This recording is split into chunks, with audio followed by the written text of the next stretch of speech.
Hey everyone, welcome to Real Talk. I am Sean Brown, and we are here with Latasha Haynes, who is an amazing individual, an even better person, as well as a phenomenal photographer based out of the Tacoma, Washington area. And so we're super excited to have her on here today. So first off, welcome to Real Talk.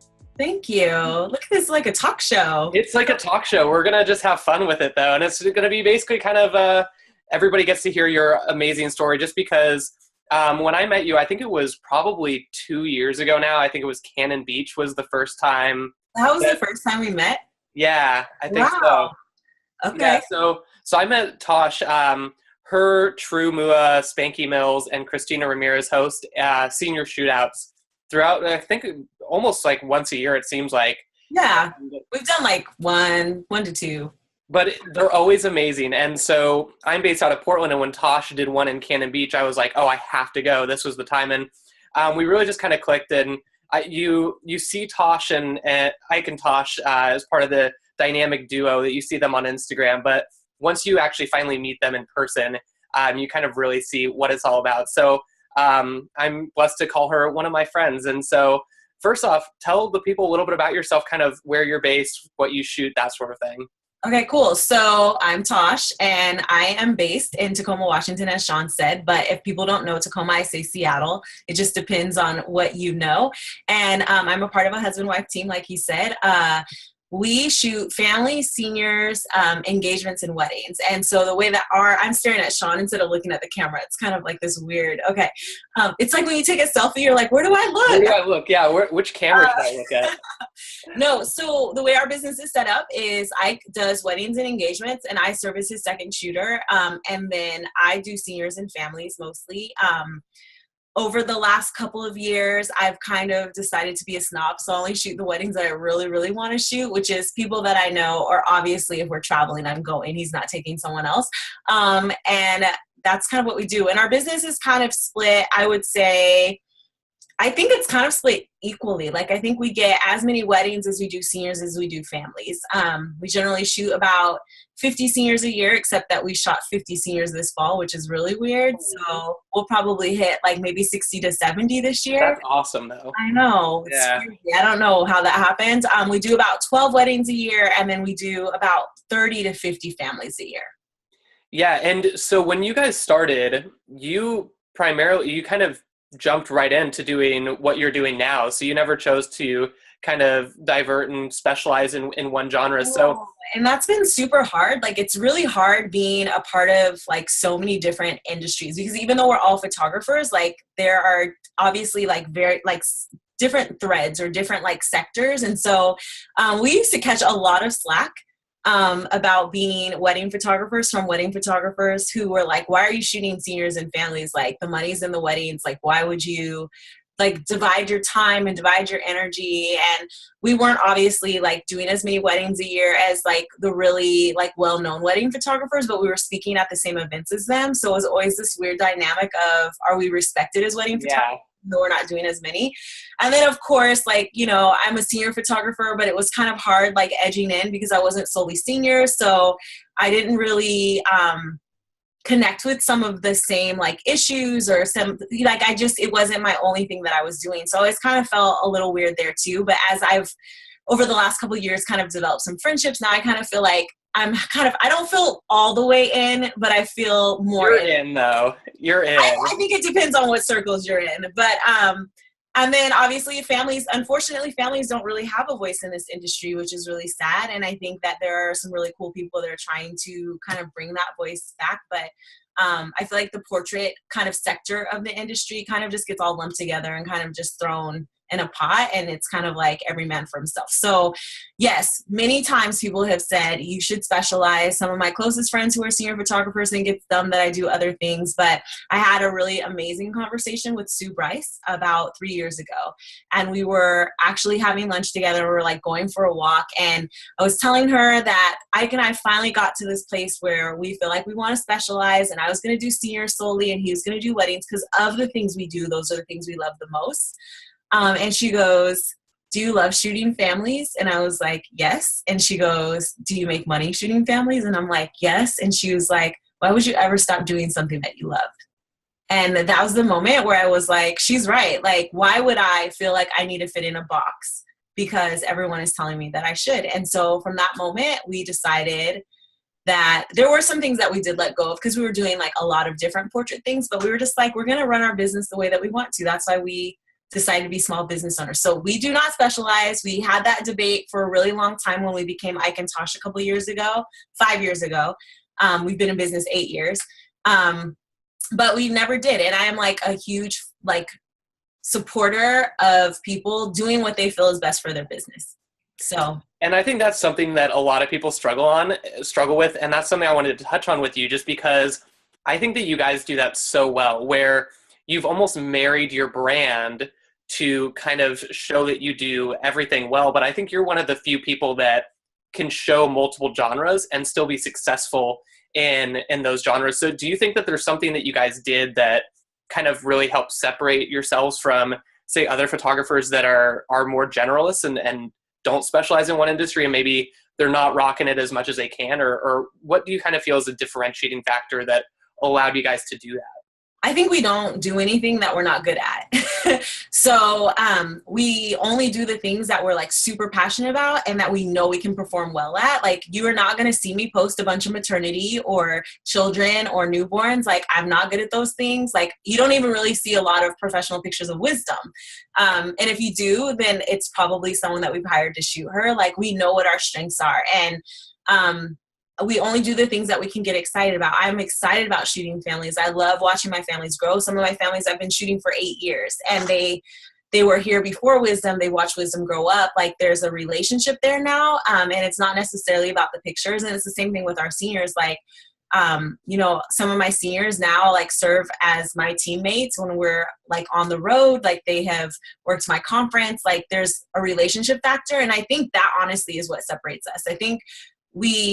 I don't think we're like the best photographers. I think we're pretty solid photographers. Like, you are like the most fun photographers, though. I do believe we're the most fun. I will own that. No, I think we take pretty solid pictures, but I think what sets us apart is that all of our families, all of our brides and grooms, all of our seniors would be able to say that they love us because of how we make them feel and the relationship that we've established. And we're relational people. Like, that's a huge part of who we are as people. Like, it doesn't matter what we're doing. And I think that is what's different. Like, for me, it's not just a job. I'm not just showing up to do pictures. Like, I really feel connected to the people that I get to work with. And I try to show that and how I handle them and how I deal with them. And I think that all kind of boils down to the old phrase of show what you want to shoot. And it kind of, you want to shoot families because you love it. You want to shoot seniors because you love it. Weddings, same thing. So I think it comes down to, if that's truly what you want to do, then I think as photographers, you need to kind of make an effort to put that work forward in your portfolio. Well, and I would even go further. Like, it's not that we shoot these things because we love them. Ike is not as like emotionally connected to the work that we do. I mean, he is just like, technically he's like a more technical photographer. Our work is actually completely different now. Like, we shoot totally different. I don't know how we make it work, but it does work in some weird way. But I value families. Like, I value the family unit. I didn't grow up in a family. I grew up in foster care. And so for me, shooting families is about, one, kind of telling a different story, like for my own personal life, but I value the stories of a family. Yeah. And I think that's why I love shooting them. And then I love young people. Like, I feel called to young people. I feel called to speak into their lives, to direct them, to help them. And so that's why I can do those things so well. Because for me, like, the photography is like seriously the cherry on top. Like, I don't care about the photography as much as I care about just who Sean is and what does Sean want to do with his life and where does he want to go and how can I help him get closer to that? You know? And I think that's so cool. So Tosh and I are actually, we actually both went to the University of Washington. Tosh is a little bit cooler than I did because she did her master's degree at the University of Washington. I think that would actually make you cooler because I didn't care about anything happening there. I just wanted my piece of paper. You like actually engaged and like was a student.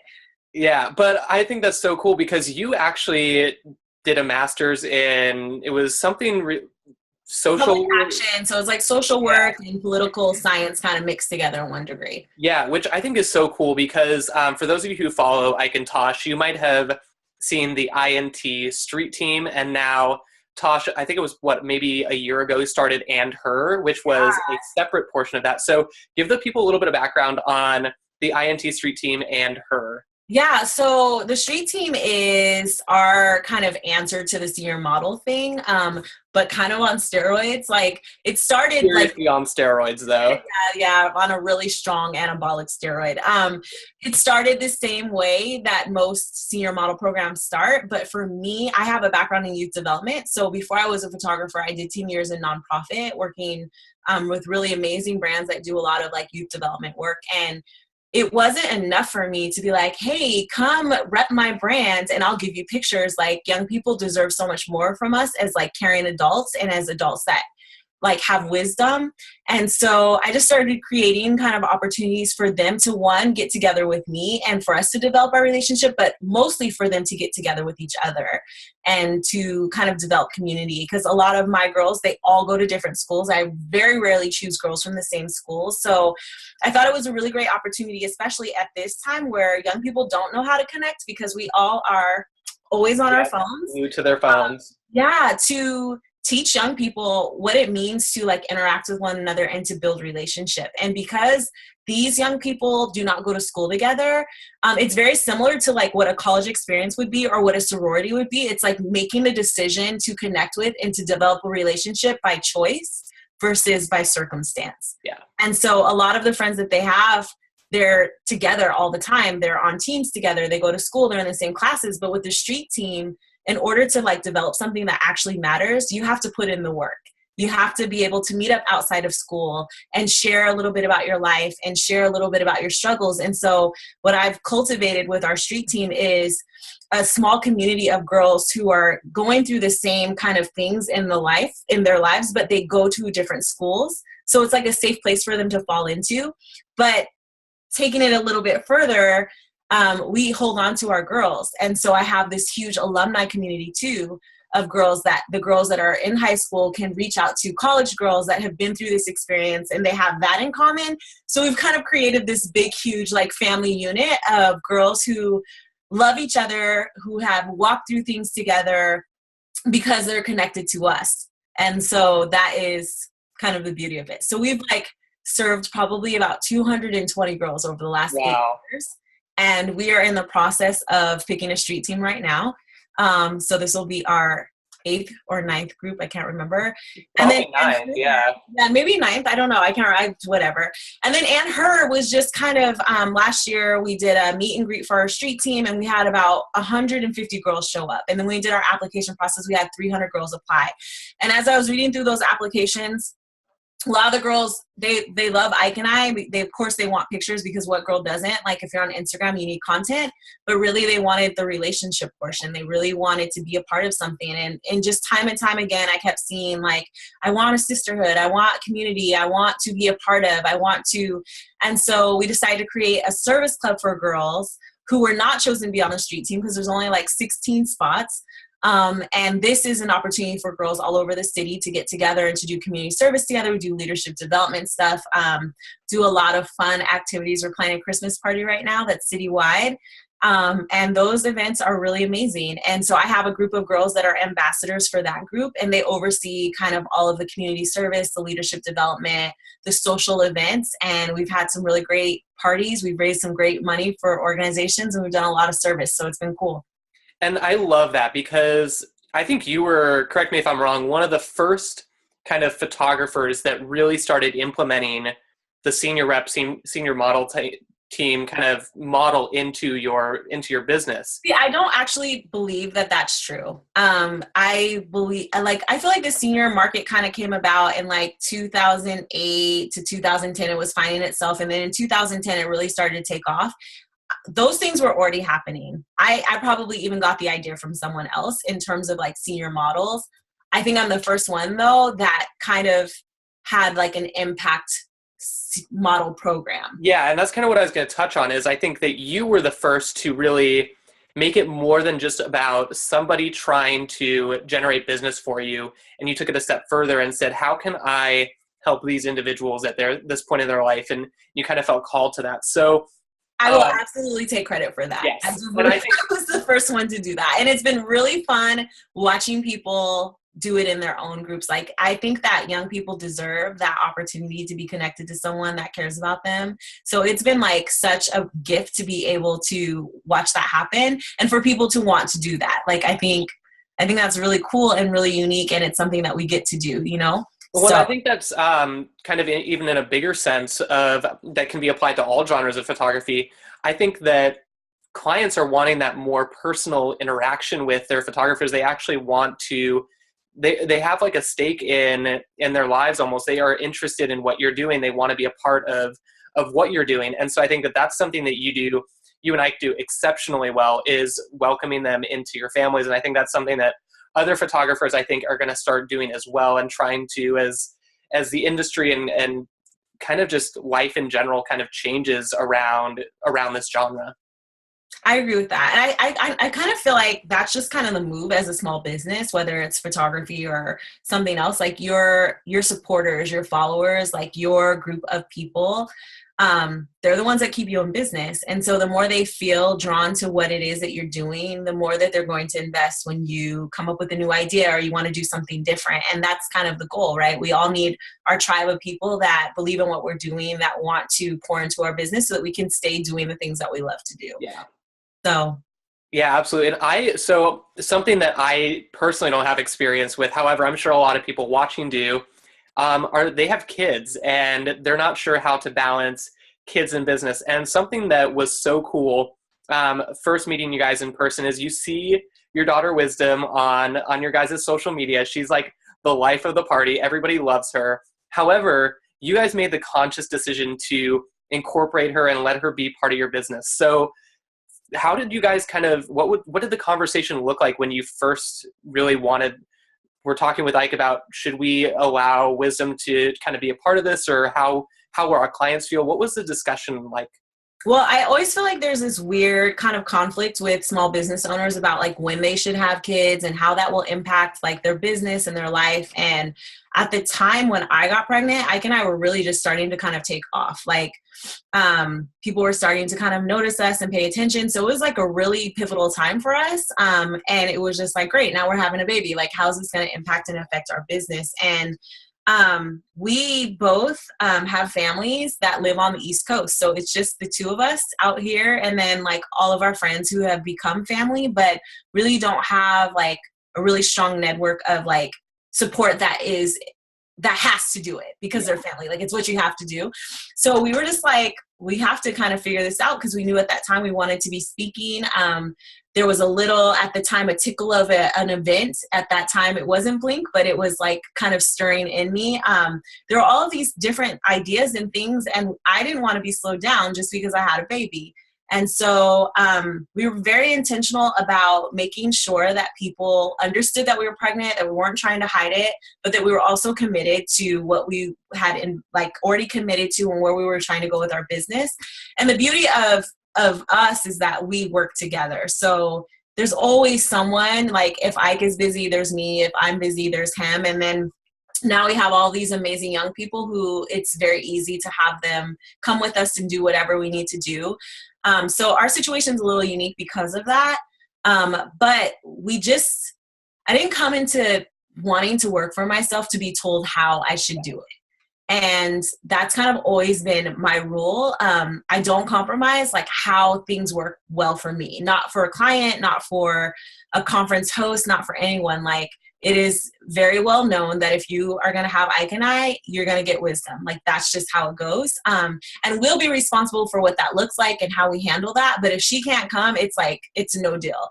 And that's kind of how it is with our shoots. It's just how it is. Like, I think it was just making the decision that this is our family. This is going to be a family business because we don't have any other choice. And so it's our job to do it in a way that's professional, that doesn't distract or take away. But I also feel like it's our job to educate our clients about how we're going to do things. Now, we have a really awesome kid. Yeah, I was about to say, I was like, Wisdom is really, like a star. I think part of it is who she is, and I think part of it is how we've kind of raised her and groomed her to be. Like, she does not know life any other way. Yeah. This is how it's been for her. So for someone who maybe doesn't feel comfortable or who is like, my kids are a nightmare, there's no way I'd bring them on a shoot. Like, those are real things. Those are things that we have to consider if we choose to have another child. Like, are they going to be just like Wisdom? But I think part of it too is like raising a child and going like, these are the circumstances and these are the expectations and this is how it's going to be. And Wisdom started coming on shoots with us at 3 months old. Like, this is the life that she knows. She doesn't know it any other way. So this is just how it goes. I think that she'd probably be bored if it was different, you know? So it's a little different, I think, in terms of like just how we did it and what that looks like. And everyone's situations are really different and vary and whatever. But I think that as a small business owner, at the end of the day, you can do whatever you want. Yeah. And I think as long as you decide to like make sure that there are boundaries and that you're respectful of people's time and you're not, like, if I were out on shoots changing diapers and nursing, like, that's a whole different story. I think it's about planning and making sure that things are in place and, you know, that you have a backup plan. Like, Ike and I, when we would go and speak and Wisdom was really young, we'd bring a high school girl with us. And we'd pay all of their expenses and we would go that your sole responsibility is taking care of Wisdom. And that allowed for her to be with us. And when it was appropriate, we could bring her. And when it wasn't, you know, and it's the same thing with Blink. Like, she's at Blink, every single Blink except for one. And I almost got like stoned for not having her there. Which I could see why, because everybody loves her. Everybody loves her, but that just comes from her just, it's an expectation now. It's like, if she's not there, people are like offended because it's like, well, we wanted you and Ike, but we really were hoping you were going to bring Wisdom too. Like, we're speaking at a conference in New Orleans in March. And I was like, we just booked our tickets. And they're like, oh, we're so glad you and Ike are coming, but we're really excited about Wisdom. And I'm like, okay, well, she can speak then. You don't really need Ike and I. No, but I dance around stage or something like that, right? But it's just the expectation. And for us, like, travel is huge for me when it comes to her and like her worldview and how she experiences the world. Also being like a Black woman. And I want her to see me on stages. I want her to see me leading and talking. And I want her to see me in charge. Like, it's going to be natural for her to look to her dad and go, he's strong and he's a leader and he's in charge because that's the role. Mm-hmm. But that's not always what she's going to see when it comes to a Black female. And so I needed to change that expectation and that narrative for her. And so she's only seen me in strong roles, in leadership roles. And that means that if she's seeing that, she's going to know that it's possible for her. And I didn't grow up seeing that. And so that's why it's been really huge for me. And that's exactly why I have her with me all the time. And I let her see things and experience things because she's going to be able to imagine. She's not going to have to look outside of me for an example of what that looks like because it's right here. I had to look at Oprah and Beyonce and all these different, because I didn't have those kinds of models in front of me, but I never want my daughter to have to look past me for what it is that she can do. And I think that's so cool. And that almost kind of segues into also the Blink conference, which we just wrapped up at the time of this filming up in your hometown of Seattle, which I was super stoked to be able to attend. I know I told Tosh that I was going to make Palm Springs happen the year before, and some stuff came up and my schedule just didn't allow for it. However, it was my first time attending Blink, which is the most diverse conference that I have ever been a part of or even heard about. So I think that also leads into kind of a bigger goal of yours, which is bringing that diversity to the forefront of people's minds in the community. So what was like the first time that you remember you're like, I need to make something like Blink happen? I don't know that I ever was like, I need to make something like Blink happen, as much as I was always complaining about how frustrating it was to walk into a room or to watch Creative Live or go to a conference and always be like the one person of color, like not the only Black person, but the one person of color, and how frustrating that was. And just even when Ike and I started speaking, just looking at the lineups and we're the only non-white people on the lineup, like it was just so like shocking and jarring and frustrating. And to always have to walk into a room and be the odd one or find a space or have to adjust to comfort is like not a fun place to be, especially like in the creative industry. And like, what are the messages that we're sending? You know, like when I can walk in a room and feel like I don't belong, like, does that mean that minorities aren't creative? Does that mean there's not a place for minorities? Like, what does that mean? And so just after like probably a year or two of complaining, my sister actually challenged me and was just like, if you're so miserable and so frustrated, why don't you do something about it? And I was like, well, that's rude. Like, you're supposed to be on my team and like be complaining with me. But I think after like just really sitting with that, I and really kind of like working through my fears and like what the worst possible thing that could happen was, I really felt a responsibility. And I was just like, she's like, if it's not there, and if someone needs to create it, why can't it be you? Yeah. And I was just like, okay. And that was kind of it. Like the minute that I made the decision that I was going to kind of take on Blink, or at the time a conference or an event that was inclusive, I just never turned back. And we've had 5 really incredible years. And I only decided to not continue on because after almost dying last year from congestive heart failure, I just really felt like I really needed to evaluate my life and just where my time was going and the things that I was doing. And so we have put a pause on Blink. I don't know if it's done forever or if I might make a comeback. We'll see. But for now, I'm hoping for a comeback. Yeah, I think everybody that I've talked to is hoping for a comeback. But I just feel like this is a season of life for me to be a mom and to be focused and to really just slow down and really take in life. Yeah. And so that's kind of what I'm doing. And that's something else, which, I mean, you may have done it a little bit more extreme than some people, where you've kind of forced yourself to reevaluate where your time was going.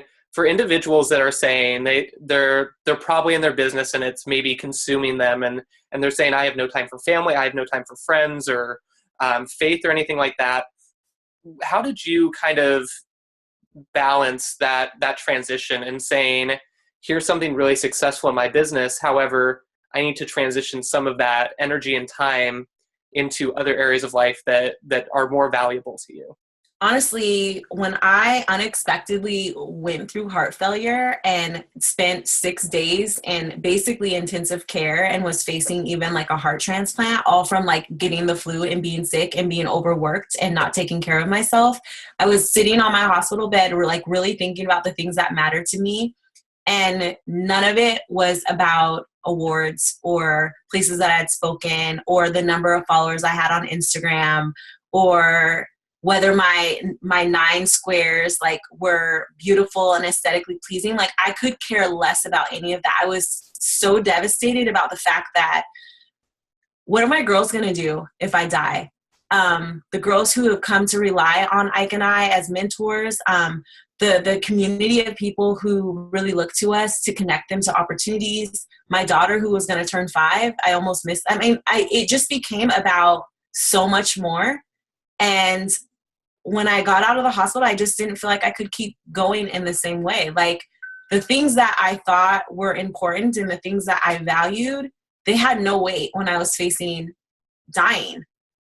And if they had no weight then, they weren't going to have weight after that. And so it was pretty like I was like in and posting and doing my thing and got sick. And then I almost felt like I just kind of woke up, and I don't feel like you go through something like that and not change and not really reconsider things. And I actually would never want that for anyone, but I just feel like money is important and status is important and respect and all of those things are very important. But at the end of the day, like, what do you have and what are you doing it for? And those were questions that I had to ask myself, like, what does this really mean in the big picture of things? If I weren't a photographer anymore, would these Instagram followers still be here? If I was not a photographer anymore, would it matter to me if Sue Bryce knew my name? If I wasn't a photographer anymore, would it matter that I traveled all over the United States taking these amazing pictures? Like, what does it end up being? Yeah. And I couldn't answer those questions. But raising my daughter, like, that is a gift that keeps on giving. Pouring into young people's lives, like, that is a gift that no matter what happens, where I am in life, it's going to keep on giving. And that's where I want to put my time and my energy. And I feel like money is super important, but it comes and goes. Like, you can have it one day and it can be gone the next. You can have a really amazing sale and have a really crappy sale. But currency that is the most valued is time. And once it's gone, you cannot get it back. And I just was like, that for me means more than anything else. Yeah. So I love it. Yeah. I love it. I think that's something that's kind of a fantastic place to end is it's amazing to be a well-regarded photographer in your genre and to have all these awards, but at the end, it really comes down to, are you putting time into what you love and truly who you care about and that sort of thing. So I think that's an amazing place to end, is for people to kind of think about how are they allocating their time and is it the best use of their time and energy? Yeah. Good. Well, I'm happy to do that. No, it's so true. And, you know, it's a blessing to be able to run a really successful business, but did we get into this life, this business to only do this business? We got into this business so that we can have freedom to do the things that we love and to, you know, share more and to connect with our friends more and all those things. And if we're not doing them, then like, what are we really doing? Yeah. So thank you so much for the opportunity. Well, thank you. I'm sorry we ran long. However, if you could just leave, or what we'll do is we'll link up Ike and Tasha's Instagram and website and all of that stuff. But where can people find you on Instagram? Okay, well, I do have my own Instagram account. However, it has been suspended for I was like, it is not up anymore. But I might make a comeback in 2018. We'll see. But so that's Photo Me Latasha, anywhere online, Photo Me Latasha, just if you want to follow me. Which you guys do, because she's awesome. And then just for our business, anywhere online is at Ike Tash, IKEANDTASH. And I am the voice behind that. And so, I mean, if you're following Ike Tash, you're really following me. And then Ike gets sprinkled in there every once in a while. But for all things business, that's where you can find us. Love it. And then we're going to end with one question that you get to ask the audience that are watching today, for those of you guys who have stuck around to the very end. So it can be one question, business, life related. And if you guys just want to leave your answers in the comments section below, if you're reading on the Senior Style Guide blog, leave it down there. If you're on YouTube, leave a comment in the section below. And also, we're going to be doing Real Talk throughout the course of 2018, where we're going to have guest speakers on, like Tosh, throughout the year. So if you want to go ahead and hit the subscribe button too, that'll make sure that you're notified for any future videos. And then also, we'll keep an eye on the Senior Style Guide blog, where we'll be posting it there for you guys to watch. But we'll end the episode with Tosh's one question for you guys. Okay, so if you were not a photographer, what would you be doing with your time? What is stopping you from doing it now? I love it. Well put. Better than any questions I could ask them. That's why we have you guys ask. Good. I can't wait I want to read the answers. So, and I'm actually going to be thinking about that myself. You should. I think everybody should. I think it's something that's always should be on the kind of the forefront of people's minds. I think it always kind of is something that gets buried because it's easy to bury. And so I love it. Well, thank you so much. I'm sorry we ran a little bit longer, but I absolutely love talking with you. And so I'm hoping that everybody will also love listening to kind of what you have to say and your take on photography and kind of the stuff that you've done in your life. So thank you so much for coming on, and I'm super excited to continue to see what you do in the future, with whether that be Blink Conference or business and that sort of thing. Well, thank you, Sean. I appreciate it. Awesome. Thank you guys so much. We'll see you guys on the next episode of Real Talk.